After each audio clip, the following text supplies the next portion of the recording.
Boa noite, amigo da TV Transamérica, são 19 horas mais 30 minutos, estamos ao vivo aqui diretamente dos nossos estúdios, pelo canal 59 e também pelo Facebook, o Facebook da TV Transamérica, o Facebook do Verdade Expressão. Lá você pode participar conosco, mandando seu comentário, sua dúvida, sua crítica, e também pelo WhatsApp, que é o 41 99613 3677. Hoje estamos nesse momento eleitoral, com as eleições de 2018, e para discutir um pouco sobre a conjuntura atual, sobre um encontro que vai ter da Associação Brasileira de Ciência Política, estamos aqui com o professor da Universidade Federal do Paraná, Renato Perissinotto. Ele é professor e presidente da ABCP, Associação Brasileira de Ciência Política. Estamos recebendo ele aqui para conversar um pouco conosco. Boa noite, professor. Uma honra recebê-lo aqui no programa. Boa noite, Rafael. Eu que agradeço o convite. Professor, eu gostaria que você falasse primeiramente sobre a ABCP, qual que é a importância dela na ciência política, ou no que ela contribuiu aí para o avanço dos estudos. Então, a ABCP, né, a Associação Brasileira de Ciência Política, ela é uma associação que foi fundada inicialmente no final dos anos 80, depois ela ficou um tempo, digamos assim, parada e foi refundada no início dos anos 90. E ela é uma associação que congrega profissionais da área de ciência política, não apenas profissionais da área acadêmica de ciência política, embora a maioria seja da área universitária, mas tem muita gente que não atua necessariamente no mundo acadêmico. Então ela congrega profissionais da área de ciência política e ela tem no seu encontro bienal a sua grande realização periódica, né? Um encontro nacional que ocorre a cada 2 anos e nós estamos no 11º encontro nacional, que vai ocorrer aqui em Curitiba entre os dias 31 de julho e 3 de agosto. Tá. E quais são os principais objetivos da ABCP? Você como presidente, no final de mandato já, inclusive. No final de mandato. Então, a associação ela tem vários objetivos. Um objetivo fundamental dela é sustentar esse encontro bienal e congregar os principais cientistas políticos do Brasil a cada 2 anos em diversas áreas temáticas que compõem a estrutura da Associação Brasileira de Ciência Política. Essas áreas temáticas são, digamos assim, grupos de trabalho em que os especialistas num determinado assunto se reúnem e apresentam suas pesquisas e têm as suas pesquisas debatidas pelos seus colegas, e são áreas temáticas com temas variados, né? Nós temos áreas temáticas sobre eleições, sobre instituições políticas, sobre relações internacionais, sobre comunicação política, sobre segurança pública, sociologia política, enfim. São 16 áreas temáticas ao todo, e esse é um dos objetivos, digamos assim, principais, né? Mas não é o único objetivo da Associação Brasileira de Ciência Política realizar esse encontro nacional a cada 2 anos. Ela também, por exemplo, distribui prêmios de melhores artigos, melhores livros na área de ciência política, melhor tese de doutorado na área de ciência política. Esses prêmios são anunciados no encontro. Ela promove eventos regionais. Então nós criamos na nossa direção, na nossa presidência agora, nós criamos as direções regionais da ABCP. Então nós temos 4 regionais, a Regional Sul, a Regional Sudeste, a Regional Centro-Norte e a Regional Nordeste, que são as diretorias locais, digamos assim, da ABCP, responsáveis por animar a vida acadêmica nessas regiões. Então a gente organiza também eventos regionais. A gente promove cursos de metodologia de formação para alunos de graduação e alunos de pós-graduação. Enfim, o nosso objetivo é focado na formação, na disseminação do conhecimento produzido pelos cientistas políticos nacionais e no reconhecimento do trabalho através da distribuição de prêmios, por exemplo. E a estrutura da ABCP seria então essas coordenações aí que você falou? Que tem no Essa país. É a estrutura, digamos assim, diríamos administrativa, né? Você tem uma direção nacional e você tem 4 direções regionais que foram criadas agora recentemente. E essas direções regionais assumem a função de animar a vida regional, a vida acadêmica regional, né? E a direção nacional um pouco de coordenar esse processo, né? Agora, não é a estrutura, na verdade, da BCP é uma estrutura absolutamente enxuta, né? Nós não temos um corpo de funcionários, nós vivemos, de fato, da contribuição dos nossos associados, né? Eu queria só, se você me permite, sim, falar de um outro ponto importante da BCP, de uma outra atividade muito importante da BCP, que é a publicação de uma revista acadêmica online, né, que se chama Revista Brasileira de Ciência Política. Ela, na verdade, tem o título em inglês, porque ela é a única revista brasileira de ciência política publicada originalmente em inglês, né? Então, os artigos, se forem aprovados, mesmo que sejam enviados em português, eles são traduzidos para o inglês, e é uma revista muito bem qualificada pela CAPES, né, que é a agência responsável pela avaliação dos periódicos científicos no Brasil. E essa revista agora recentemente recebeu o aporte, né, por meio de um convênio com a Itaipu, importante, que vai dar uma autonomia financeira para a revista aí de 5 anos. Então, eu tenho que lembrar aqui o apoio da Itaipu a essa atividade que é muito importante para a gente. Eu estava vendo aqui o tema desse encontro, democracia e representação em passos contemporâneos. Exato. Por que esse tema? Você poderia explicar um pouquinho melhor?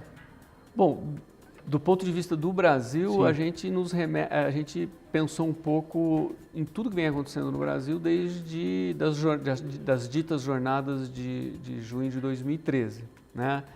Quando uma série de movimentos de rua no Brasil expressaram um descontentamento muito grande com os partidos políticos, com os políticos profissionais.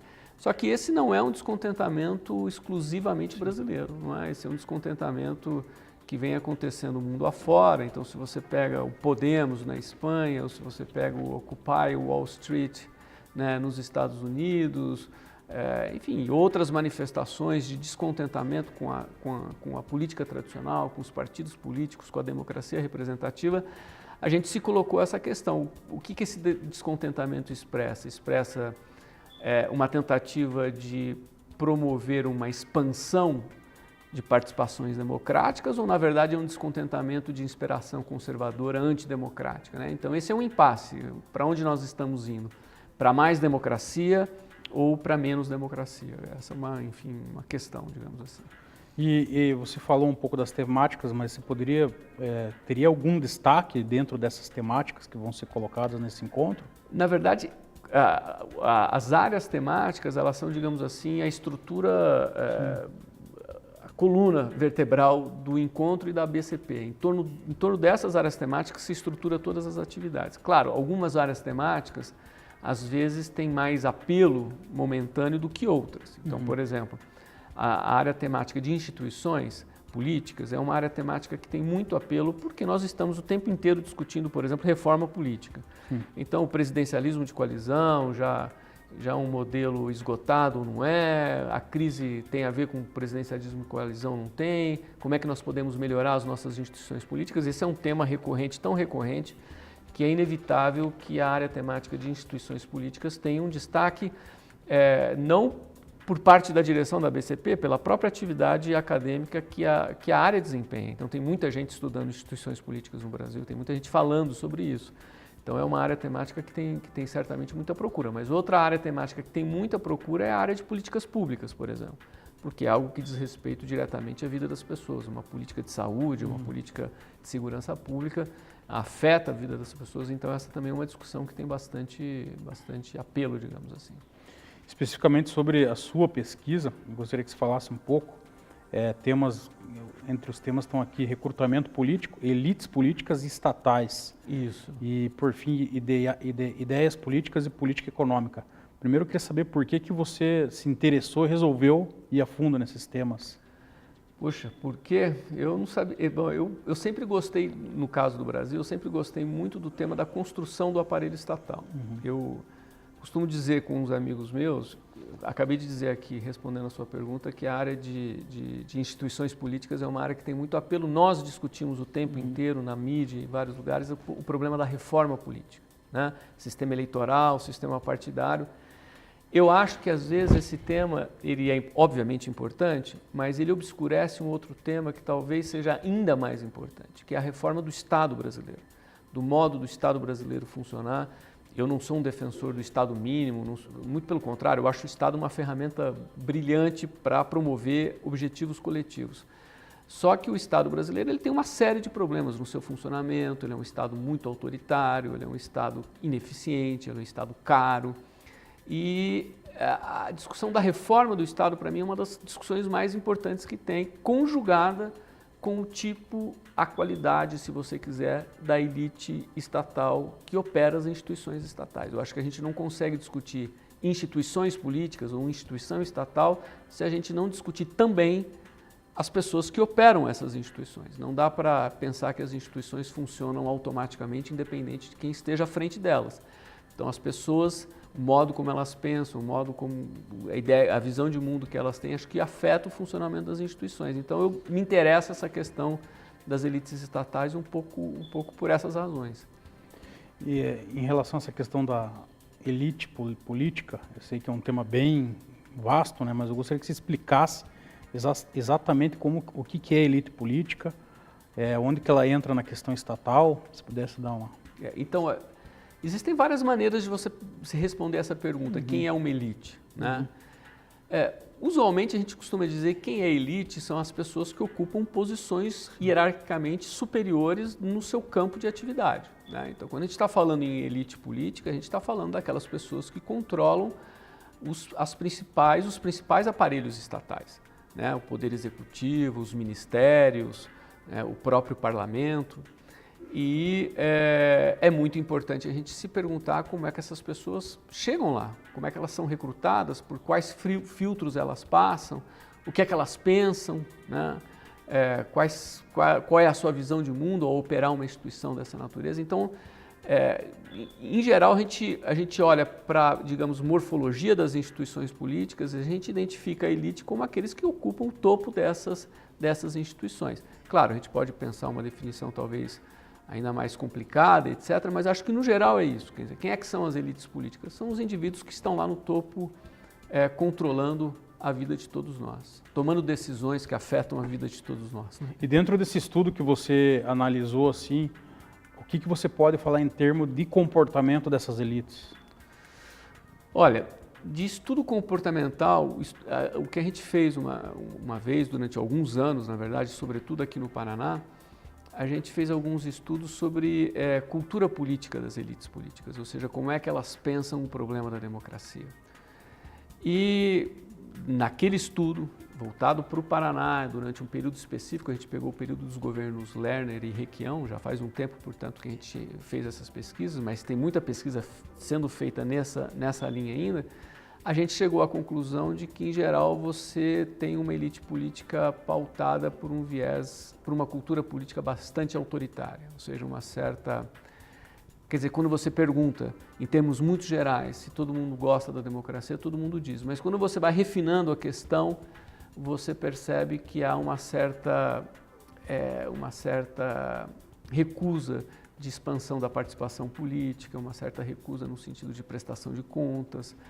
Isso a gente está vendo até hoje, uma certa dificuldade em lidar com a ideia de prestar conta dos seus atos, né? Há sempre uma grande dificuldade de lidar com essa situação. Você entende que essa questão da democracia às vezes fica muito no discurso, então? Fica muito no discurso, exatamente. Ou seja, a ideia de que você deva ser tratado exatamente como qualquer outro cidadão, ou se você quiser inverter a frase, que qualquer outro cidadão tem um direito a ser tratado como você, que é um deputado, ou é um ministro, é uma ideia, para o Brasil, eu diria revolucionária, né? Porque acho que ainda nós não chegamos lá. O Brasil é uma sociedade ainda profundamente hierárquica, profundamente autoritária. Quando você vai, de fato, colocar os opostos em contato, quer dizer, o cidadão comum, né, o trabalhador comum com a autoridade acha que tem privilégios, na verdade. Dentro dessas elites políticas, a gente tem o judiciário, e a gente sabe que o judiciário está tendo uma influência muito grande na questão da democracia. Eu gostaria que você comentasse especificamente sobre o judiciário. A gente vê aí o judiciário em várias situações, ele entrando em questões que ele não deveria Um exemplo que eu dou, por exemplo, para não dizer que a gente está pendendo para um lado ou para o outro, é a questão de nomeação de ministro, né? A gente viu o judiciário intervindo em nomeação de ministro no governo Dilma, e viu também o judiciário intervindo na nomeação de ministro no governo Temer, sendo que a gente sabe que a nomeação de ministro é um ato privativo do presidente. Sem dúvida. Isso está bem claro. Eu gostaria que você falasse até onde vai esse poder do judiciário, como que você qualifica essa atitude do judiciário? Na minha opinião, hoje o modo e a intensidade com que o judiciário interfere no processo político produz um déficit significativo de democracia no Brasil. Por uma razão fundamental, nenhum juiz, nenhum desembargador foi eleito por quem quer que seja.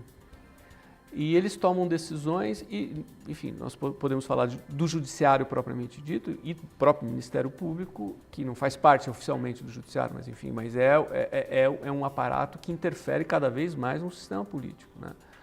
E eu vejo isso com muita preocupação, né? Agora, por outro lado, os políticos também são em parte culpados disso, né? Porque os políticos, sempre que se veem descontentes com uma certa decisão dos seus colegas ou do partido de oposição, não pensam duas vezes antes de acionar o Supremo para pedir a intervenção do Judiciário na solução de um dilema que é essencialmente, na maioria das vezes, um dilema essencialmente político. Então, os próprios políticos chamaram o Judiciário para a intervenção sistemática na vida política, o que é um problema. Então, eu concordo de antemão com você, eu acho que é uma intervenção descabida. Eu acho que cada vez mais você tem decisões monocráticas afetando o funcionamento do sistema político, que é, do ponto de vista da democracia, certamente um problema. E isso está desde juízes de primeira instância, passando pela Suprema Corte, chegando no Ministério Público. Eu acho que em todas essas... E na sua opinião, qual que é o caminho? Muitos falam uma nova constituinte, ou o caminho é o judiciário ficar no lugar que ele deve ficar mesmo? Então, a questão seria como fazer para que o judiciário se retraia, né, e volte a ser um poder que não interfira tanto no funcionamento dos demais poderes. Eu tenho um receio de reformas, assim, de fazer reformas radicais, né? Eu sempre acho que as mudanças incrementais podem ser melhores. Eu acho que vale a pena se pensar em como limitar determinadas ações, por exemplo, do Ministério Público e do próprio Judiciário. Aí teria que falar com especialistas da área de qual seria a melhor maneira para também você não produzir o efeito contrário, né? Certamente o Ministério Público é um elemento, por exemplo, para ficar num exemplo, é um elemento importante criado pela Constituição de 88 e o espírito do legislador era ter uma instituição que, digamos, protegeria a sociedade hipossuficiente, para utilizar a expressão do Ministério Público, né? Só que foi longe demais. Em determinado momento a gente vê promotores, né, juízes de primeira instância tomando decisões que afetam a vida política do país como um todo. Isso realmente é complicado. Eu tenho um amigo que estuda o sistema judiciário e ele diz que, na verdade, assim como nós não temos uma corte, nós temos 11 ministros, nós também não temos um judiciário, nós temos 17 mil ministros, 17 mil juízes, né? É um judiciário que cada um meio que age como quer e o grau de previsibilidade fica muito baixo nessas circunstâncias. Eu vou abrir a palavra para o Leonardo Rocha, que também é da Universidade Federal do Paraná. Ele fala aqui, para você desenvolver aqui, perguntar um pouco mais sobre o seu núcleo de pesquisa em sociologia política brasileira. Como ele é da área, eu vou deixar aberta a palavra para ele. Boa noite, Leonardo. Uma honra recebê-lo aqui de volta. Boa noite, doutor Rafael. Boa noite, professor Renato. Uma honra estar aqui com o professor, conversando com você uma vez. Então, como o Rafael falou aqui, né, vocês vêm conversando sobre a questão da linha de pesquisa de elites políticas, né? Inclusive que o professor Renato é um dos principais nomes aqui do Brasil, junto com outros nomes aqui da universidade, que é destaque na linha, né? Como o professor Adriano Codato, o professor Paulo Costa, entre outros. Eu gostaria de perguntar ao professor, pedir ao professor, na verdade, falar um pouco sobre o NUSP, né? Que é o Núcleo de Estudos de Sociologia e Política, e que desenvolve pesquisas na área de elite, sobretudo na área no que diz respeito ao recrutamento, né? Então eu sei que existem pesquisas que relacionam as elites políticas com elites sociais e econômicas, até como um pouco o professor já falou um pouco, que faz comparações, inclusive, entre realidades nacionais distintas. Existe uma pesquisa que o professor desenvolveu, né, comparando o Brasil e a Argentina. Então, acho que de uma forma bem ampla, o professor poderia falar sobre o NUSP, sobre essa linha mesmo aqui dentro da universidade, e essas pesquisas que ele, né, junto com os outros professores e pós-graduandos, ali até mesmo graduandos que fazem parte da linha, do grupo de pesquisa, desenvolvem. Bom, obrigado, Leonardo, pela questão e pela oportunidade de falar um pouco do NUSP. O NUSP é o Núcleo de Pesquisa em Sociologia Política Brasileira. Ele foi criado, na verdade, ele foi criado antes de 2002, mas em 2002 ele foi certificado pelo CNPq, que é a agência que financia pesquisas, a agência federal que financia pesquisas no Brasil. E ele é um núcleo que congrega vários alunos de graduação e pós-graduação. E a partir desse núcleo a gente fez aí importantes pesquisas, como o Leonardo resumiu, e que foram publicadas em artigos, em livros. Aqui sobre o Paraná eu lembro de um livro que nós publicamos, que ficou um livro muito interessante, que se chama Quem Governa, em que a gente fez uma análise das elites parlamentares, das elites administrativas, das elites partidárias, do ponto de vista das suas origens sociais, da sua carreira política, das suas opiniões políticas sobre democracia, né? Esse livro congrega uma série de informações interessantes sobre isso. E o fio condutor do NUSP é isso, é trabalhar com o problema das elites, ou seja, de onde vêm essas pessoas, o que é que elas pensam, porque nós temos, digamos assim, a crença de que o fato dessas pessoas serem quem são e operarem as instituições de mando no Brasil faz uma diferença. Quer dizer, você tem vários, evidentemente, constrangimentos que levam as pessoas a tomarem as decisões de tipo A, B ou C.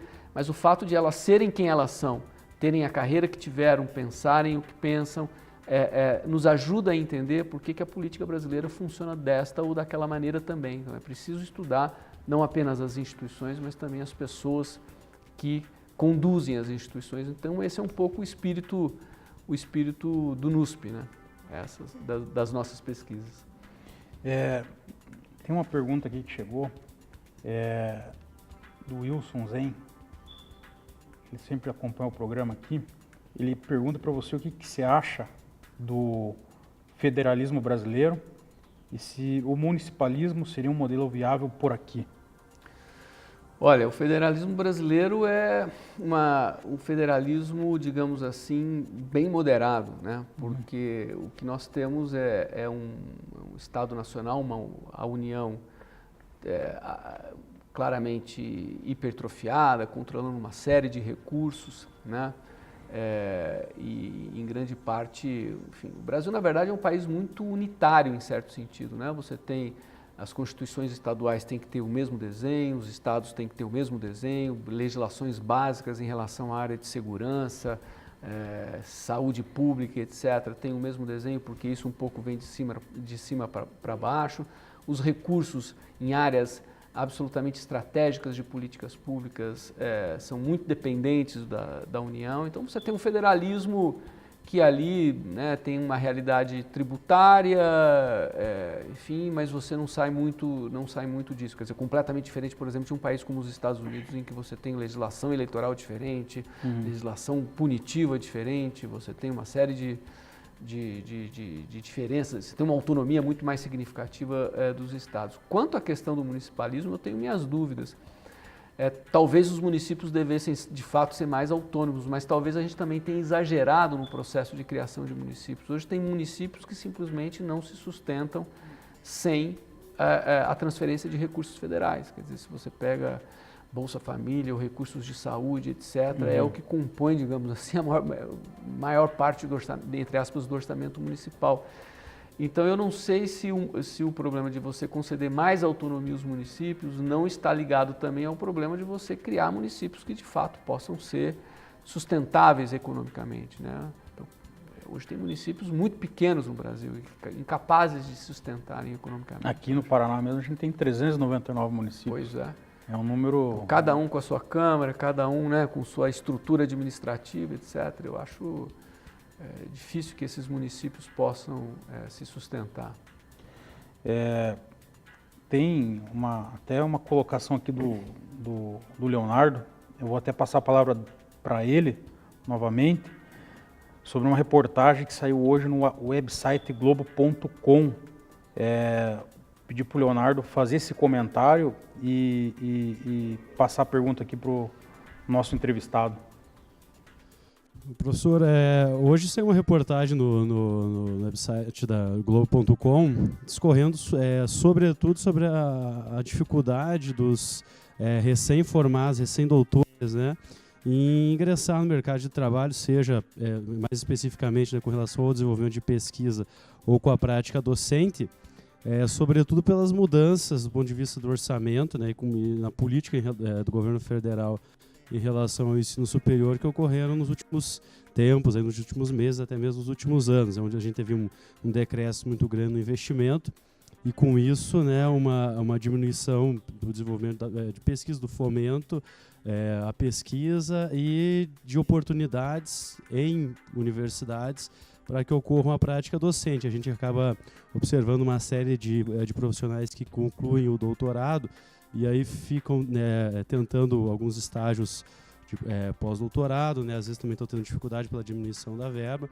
e tem essa dificuldade de ingressar no mercado de trabalho. Daí queria perguntar, pedir para o professor comentar, né, enfim, a situação, esse cenário como um todo, aproveitando o gancho dessa reportagem que saiu hoje, do ensino superior no Brasil, né, do desenvolvimento de pesquisa, do fomento às pós-graduações, né, a própria ciência política cresceu nos últimos tempos, o próprio programa da Universidade Federal do Paraná é um programa relativamente recente.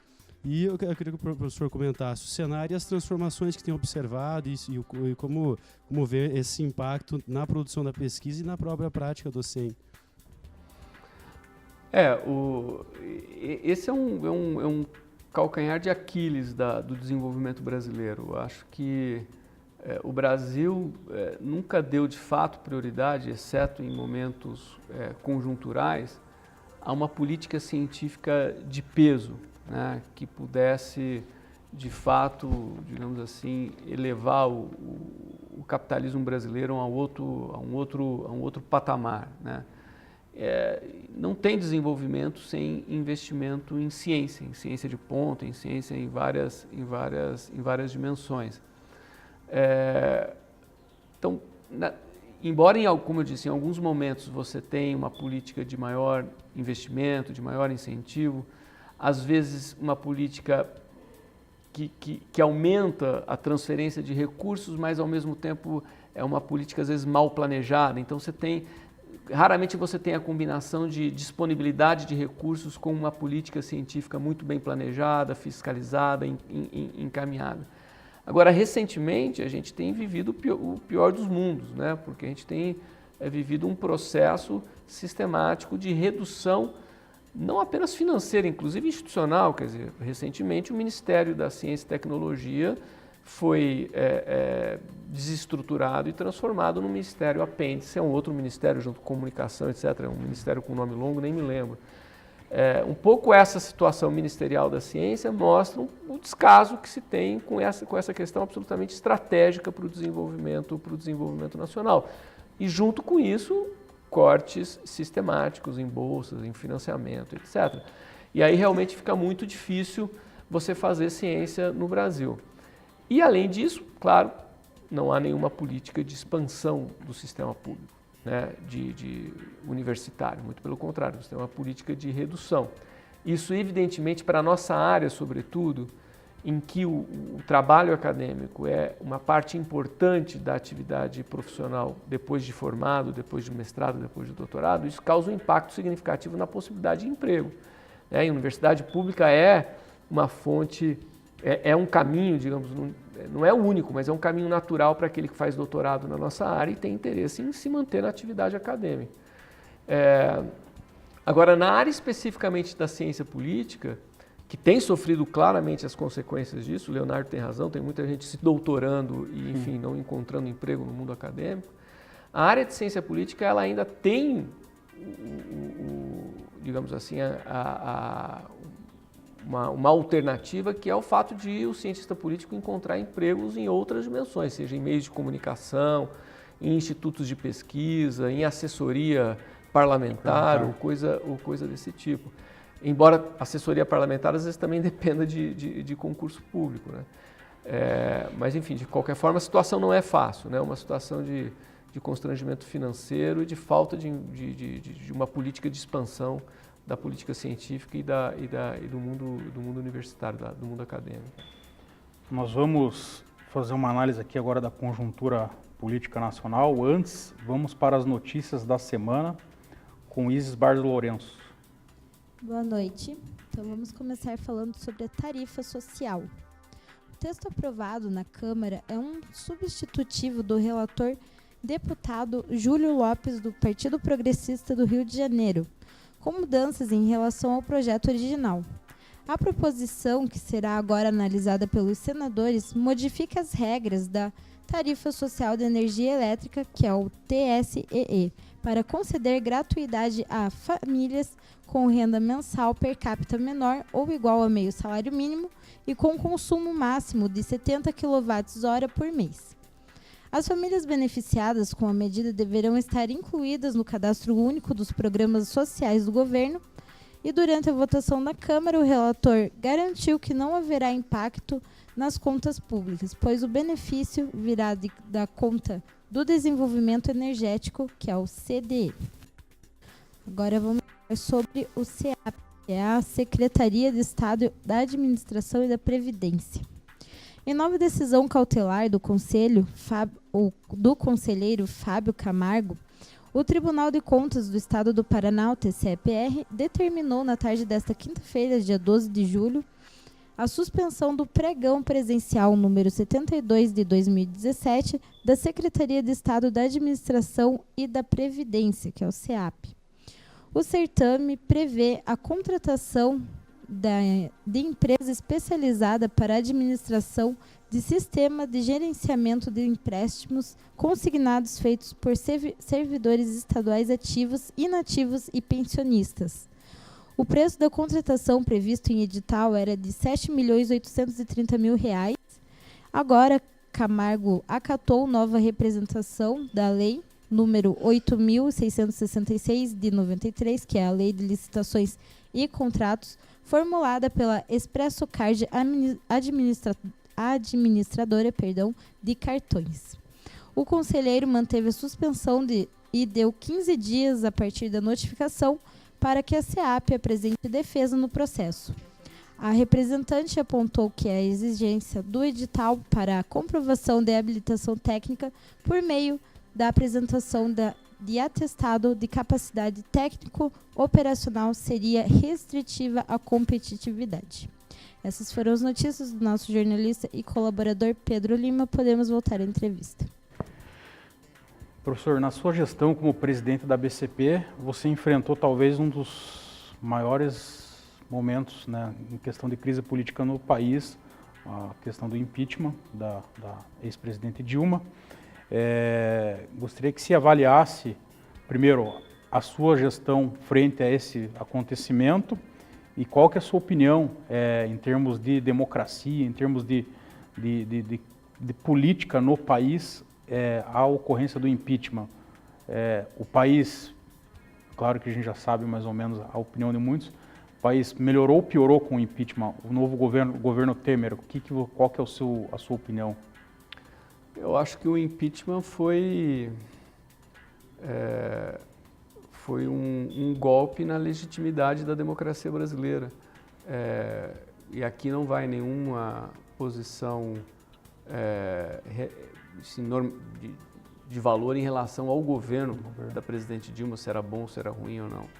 Eu acho que a gente não deve brincar com regras basilares, né, da formação de governo de um sistema democrático. O que aconteceu com o impeachment, na verdade, se você pega todo o processo eleitoral, o impeachment ele é um achado no meio de um processo. Na verdade, logo após o final das eleições de 2014, o candidato derrotado e apoiado por algumas outras forças já se dedicou a um processo de desautorização da eleição de 2014. Né? Se a gente lembrar aqui, logo após a eleição de 2014, já se começou a duvidar do resultado e começou-se a dizer que tinha fraude. Logo em seguida já se entrou com um processo para contestar as contas das eleições.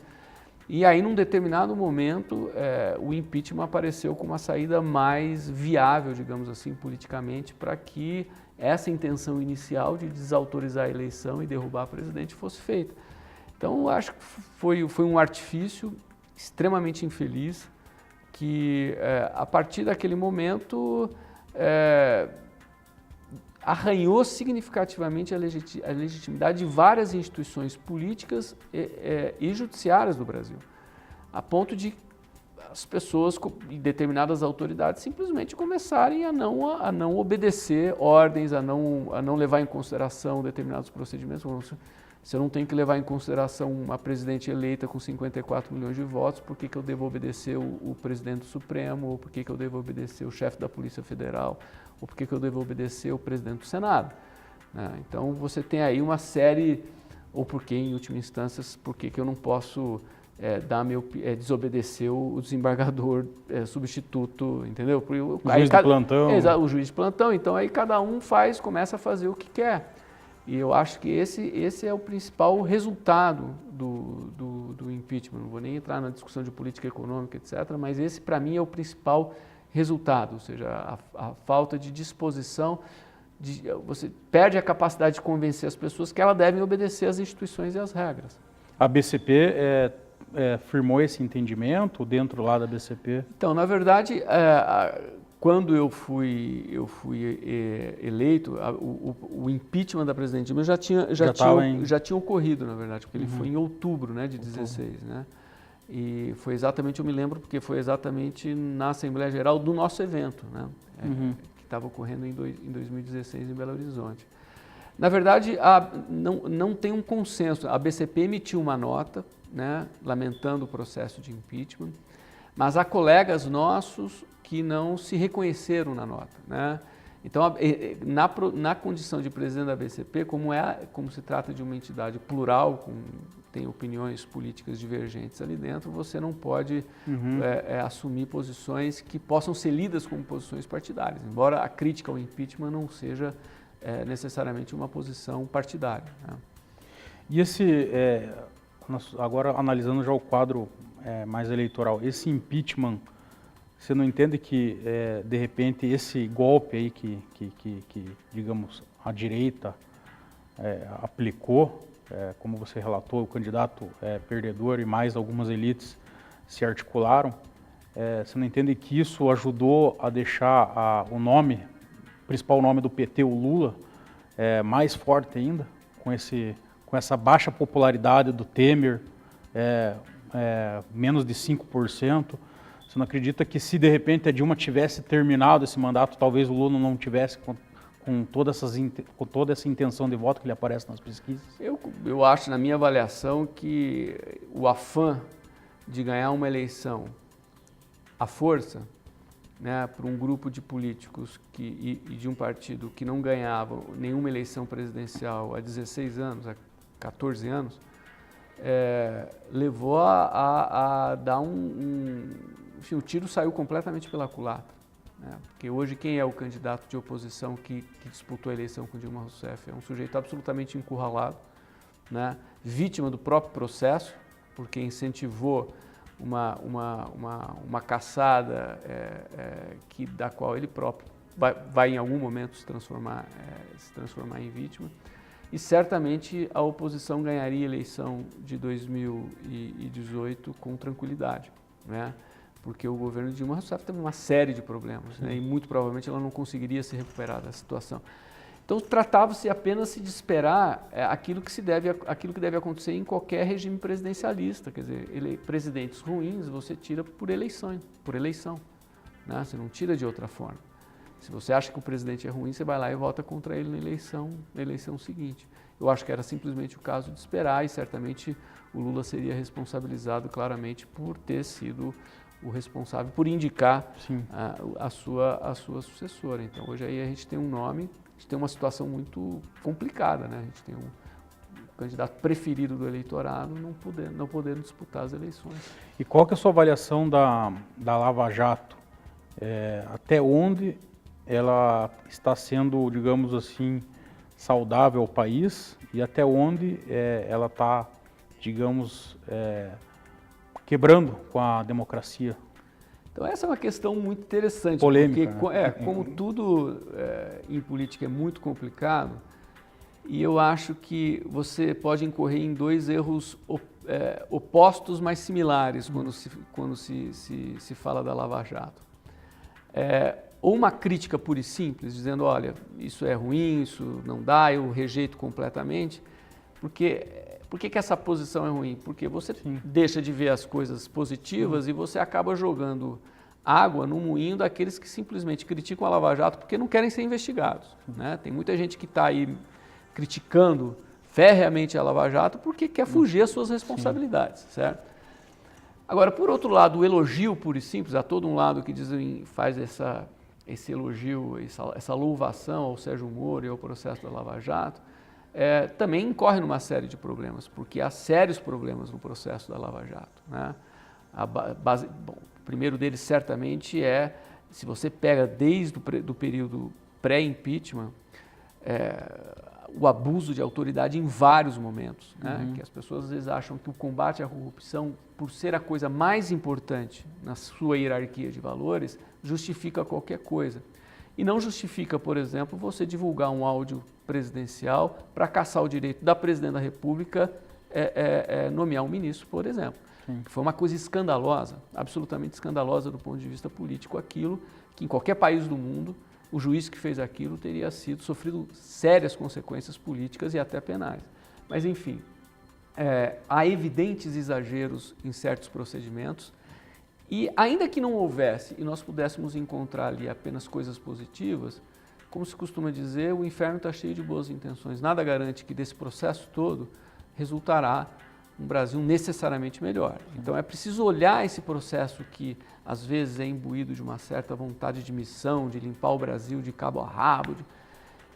Eu gosto muito de citar o exemplo da Operação Mãos Limpas na Europa, que dilacerou o sistema político italiano, destruiu os principais partidos do sistema político italiano, o Partido Socialista, o Partido Comunista, a Democracia Cristã, foram partidos que desapareceram do cenário político italiano. Desse desaparecimento surgiram uma série de pequenas forças políticas radicais, de extrema direita, fisiológicas, sem muita representatividade. E quem se elegeu no final do processo foi um sujeito chamado Berlusconi, que era um sujeito mais rico e mais corrupto da Itália. Então você não tem necessariamente um bom resultado de um processo que começa com boas intenções. Então isso é um problema, certamente. Eu acho que é um processo eivado de problemas, né? Então eu acho que às vezes me preocupa o lugar demasiadamente central que o judiciário brasileiro e o Ministério Público têm hoje no processo político brasileiro. Dentro dessa análise que você fez de elites no começo do programa, a gente tem eu gostaria que você comentasse esse episódio que a gente teve no domingo retrasado, em relação à briga dentro do próprio judiciário, né? Foi digamos assim, uma queda de braço entre um desembargador plantonista com um juiz e com e outros dois desembargadores e um delegado da Polícia Federal. Como que você qualifica isso? Então, eu acho que independente do acerto ou não, do mérito ou não da decisão do desembargador plantonista, eu acho que o que foi feito ali, se costuma dizer que decisão judiciária se respeita, bom, uma vez tomada a decisão, se respeita, se é o caso de reverter, tem lá os procedimentos legais para que seja revertida a decisão, não é? Porque não pode alguém de fora do Brasil, em férias, ficar dizendo o que deve ser feito ou o que não deve ser feito por telefone. Enfim, isso mostra como é que as coisas perderam os limites, entende? Como é que as instituições de fato estão em risco, inclusive as instituições judiciárias, quando você tem esse personalismo, esse ativismo pessoal de determinados juízes no processo político brasileiro. Então eu acho que é um perigo. Dentro desse embate, você atribui muito, todo esse ocorrido muito por conta do impeachment, a partir do episódio do impeachment, muitas questões, muitas coisas, as instituições não estão se respeitando entre si no país? Então, eu acho o seguinte, eu acho que o impeachment tem uma causa fundamental. Essa causa fundamental é a existência de uma oposição disposta a desautorizar o processo eleitoral. E eu acho que o impeachment tem nome, esse nome é Aécio Neves, Michel Temer e Eduardo Cunha. Né? Então, na minha concepção, isso é debatível, mas na minha concepção foi um golpe parlamentar. Qual foi o papel do judiciário nisso? O papel do judiciário, eu acho que o judiciário não é, e nem foi nesse processo, o porta-voz de um partido político X ou Y. Eu acho que o judiciário tem uma lógica própria, se desenvolveu no Brasil a partir de uma lógica própria, tanto o Ministério Público quanto o Judiciário e a Polícia Federal. Descobriram um veio de investigação que gerou uma série de descobertas e uma série de escândalos de corrupção que produziram evidentes impactos políticos, e esses escândalos e os impactos políticos que esses escândalos produziram foram aproveitados por essa oposição com essa disposição. Em algum momento ou outro o judiciário joga um papel mais político, mais próximo, certamente joga, mas eu acho que o problema não era tanto o judiciário. O problema era certos grupos da oposição. Dá para falar que o judiciário foi massa de manobra em determinado momento? Eu não sei se foi massa de manobra, porque esse pessoal também é um pessoal que sabe o que está fazendo. Sim. É um pessoal que sabe com quem está lidando, né? E sabe, inclusive, entrar na luta política para reforçar a sua própria posição. Então, por exemplo, quando o pessoal vai lá tentar aprovar as 10 medidas contra a corrupção, o que eles querem, na verdade, é aprovar, é reforçar a sua condição de poder capaz de ingerir nas decisões políticas, né? Então, eu não acho que foi massa de manobra. Eu acho que o judiciário estava seguindo um caminho, que era o seu caminho, e foi claramente os efeitos produzidos por essas investigações foram aproveitados politicamente. E às vezes o judiciário sabe disso e às vezes entra, né, um juiz, um desembargador, entra em acordo político com determinadas forças, né? Então você vê no Supremo tem obviamente decisões que às vezes, dependendo do ambiente político, seguem um determinado caminho, dependendo, segue outro, né? Então é óbvio que o judiciário também tem um comportamento político, mas não acho que tenha sido o porta-voz do partido, por exemplo, do Aécio Neves. Acho que não é o caso, né? Mas foi utilizado, sim, sem dúvida nenhuma. E também o Cunha não estaria preso, né? Se ele Exatamente. Só que também a demora do Cunha durante os 5, porque o pedido do Janot para que ele fosse indiciado entrou 5 meses antes do impeachment. Teria que ter tirado antes, né? Teria que ter tirado antes, mas eles sabiam que tinha um sujeito ali disposto a fazer o serviço, né? Enfim. O Leonardo Rocha tem mais uma pergunta ao nosso entrevistado aqui. Professor, tendo em vista todo esse contexto de instabilidade aí nas relações democráticas contemporâneas, na questão da representatividade, que inclusive, né, até acaba sendo o tema do nosso próximo congresso da BCP, e sobretudo essa instabilidade ocorre aqui no nosso país, mas claro, também é um elemento que extrapola a realidade nacional, mas que, enfim, está bem claro aqui. Discute-se muito as questões acerca do sistema eleitoral brasileiro, né? Questões como, enfim, voto em lista, voto distrital, tipo de lista aberta, lista fechada, formas de financiamento eleitoral, né? E, enfim, existe uma discussão bem rica e, enfim, com argumentos, né, nessas várias possibilidades que caracterizam o sistema eleitoral. Eu gostaria que o professor comentasse o que ele acha do sistema eleitoral brasileiro hoje e quais mudanças acha que seriam mais efetivas para, né, aprimorá-lo, enfim, para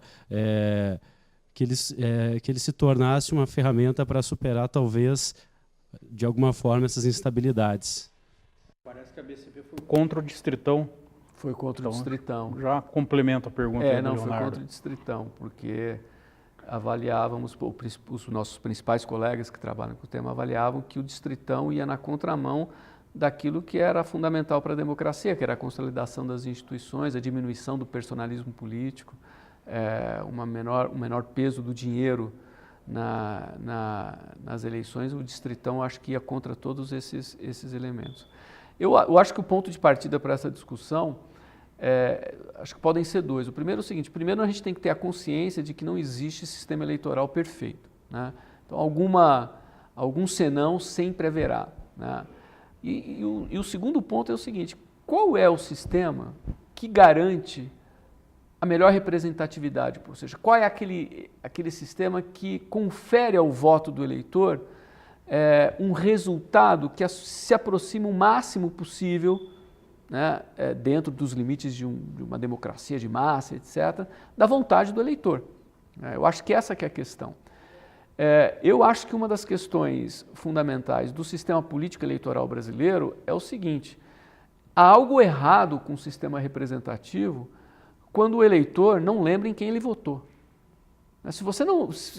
Quer dizer, toda a teoria democrática, né, toda a teoria da representação é baseada numa questão fundamental que é a seguinte, o eleitor vota numa pessoa que é seu suposto representante e esta relação de representação, ela pressupõe para se manter que o eleitor saiba quem é o seu representante, em quem ele votou.